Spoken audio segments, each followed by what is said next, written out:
Hello students.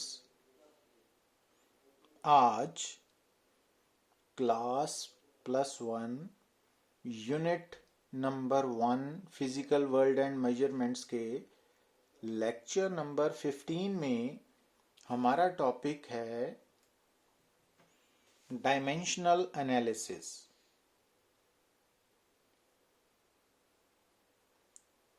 तो ये topic भी कंपटीशन पॉइंट ऑफ व्यू से, चाहे वो मेडिकल पॉइंट ऑफ व्यू है, चाहे इंजीनियरिंग पॉइंट ऑफ व्यू है, चाहे नीट है, चाहे जेई मींस एडवांस है, तो ये इम्पोर्टेंट है। अब जैसा कि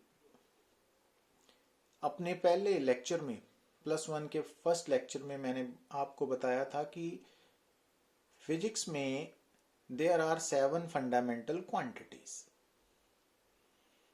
mass, length, time, temperature, electric current, quantity of matter and luminous intensity. luminous intensity यहाँ पे मिसिंग है। तो जब हम डायमेंशनल एनालिसिस करते हैं तो mass, length, time, temperature, electric current, quantity of matter के जो सिंबल्स हैं वो ये वाले यूज होंगे डायमेंशनल एनालिसिस में। मास की जगह पे कैपिटल एम, लेंथ की जगह पे एल, टाइम की जगह पे टी, टेम्परेचर कैपिटल के, करंट ए, मोल। तो ये आपने नोट डाउन करना है। अब जब हम बात करते हैं डिराइव्ड क्वांटिटीज की, तो जैसा कि आपको मालूम होना चाहिए कि डिराइव्ड क्वांटिटीज वो हैं जो फंडामेंटल क्वांटिटीज के प्रोडक्ट डिवीजन पे डिपेंड करती हैं। अब जैसा कि आपके सामने नजर आ रहा है एरिया। एरिया क्योंकि लेंथ इंटू ब्रेड्थ है, तो जब लेंथ, अब एक बात आपने याद रखनी है कि जब हम बात करते हैं डायमेंशनल एनालिसिस की, तो जो ब्रेड्थ है, हाइट है, थिकनेस है, रेडियस है, दीज आर एक्चुअली लेंथ्स। तो ये लेंथ्स ही हैं। इस कारण जब डायमेंशनल एनालिसिस की बात करेंगे तो लेंथ का सिंबल भी एल है और ब्रेड्थ का भी एल ही होगा। It means L square. और एल स्क्वेयर को हम, क्योंकि यहाँ पे मास एंड टाइम एब्सेंट है, तो जो एब्सेंट है उसकी पावर 0 के साथ लिख सकते हैं। तो m0 l2 t0। इसी तरह से जो वॉल्यूम है उसका basic formula length into breadth into height है, तो तीनों ही लेंथ है, l³ और m0 l³ t0। Density mass over volume है, तो अब l³ जब डिनोमिनेटर से न्यूमिनेटर की तरफ जाएगा तो उसकी पावर का साइन चेंज होगा, तो ml-3 t0। Speed, distance over time, तो ये। अब जब हम स्पीड की बात कर रहे हैं तो स्पीड m0 l1 t-1 है। तो ये जो मैंने स्क्वायर ब्रैकेट के अंदर m0 l1 t-1 लिखी है, इसको हम बोलते हैं डायमेंशनल फार्मूला ऑफ स्पीड। और जब हम speed is equal to m0 l1 t-1 लिखा तो इस पूरे को बोलते हैं डायमेंशनल इक्वेशन। और इस डायमेंशनल फार्मूला में जो बेसिक क्वांटिटीज है, फंडामेंटल क्वांटिटीज हैं, चाहे मास है, लेंथ है, टाइम है, तो जैसा आप इस स्क्रीन पे देख रहे हो कि जो स्पीड है वो फंडामेंटल क्वांटिटी मास पे डिपेंड नहीं करती। क्यों नहीं करती? क्योंकि स्पीड के डायमेंशनल फार्मूला में मास की पावर 0 है।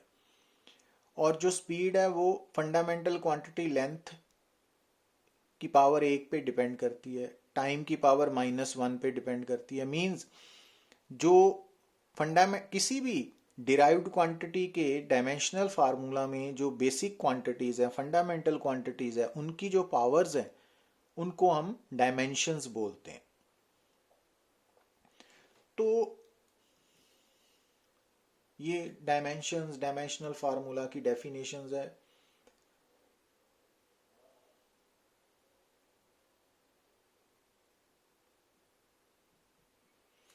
तो यहाँ पे ये टेबल आपको हेल्प करेगा, आपको स्टार्टिंग में इन बातों को समझने के लिए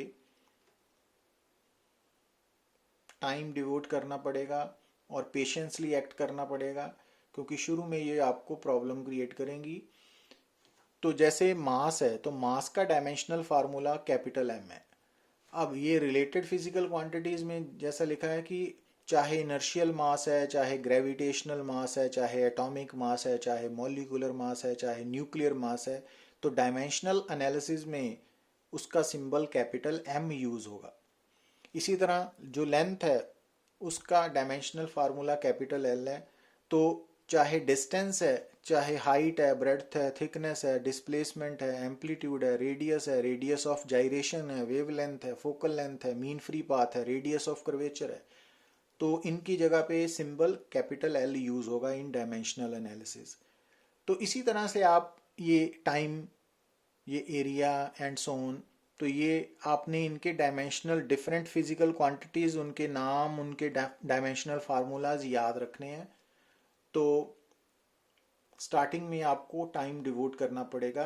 तो आप जितना जल्दी इनके फार्मूलाज याद रख सकते हो तो उतना आपको फायदा मिलेगा नेक्स्ट टॉपिक्स में।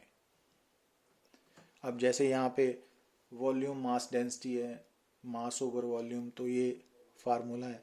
वेलोसिटी है, अब जितनी भी वेलोसिटीज हैं उन सब का डायमेंशनल फार्मूला LT-1 है, बस एक्सेप्ट एक एंगुलर वेलोसिटी और एक एरियल वेलोसिटी को छोड़ के। अब इनके क्या फार्मूलाज होंगे वो नेक्स्ट आगे आएंगे। तो इसी तरह एक्सेलरेशन है, उसका डायमेंशनल फार्मूला LT-2 है। तो इसमें भी डिफरेंट एक्सेलरेशंस के फार्मूला सेम ही है, बट सिर्फ एंगुलर एक्सेलरेशन को छोड़ के उनका क्या आएगा वो आगे आएगा।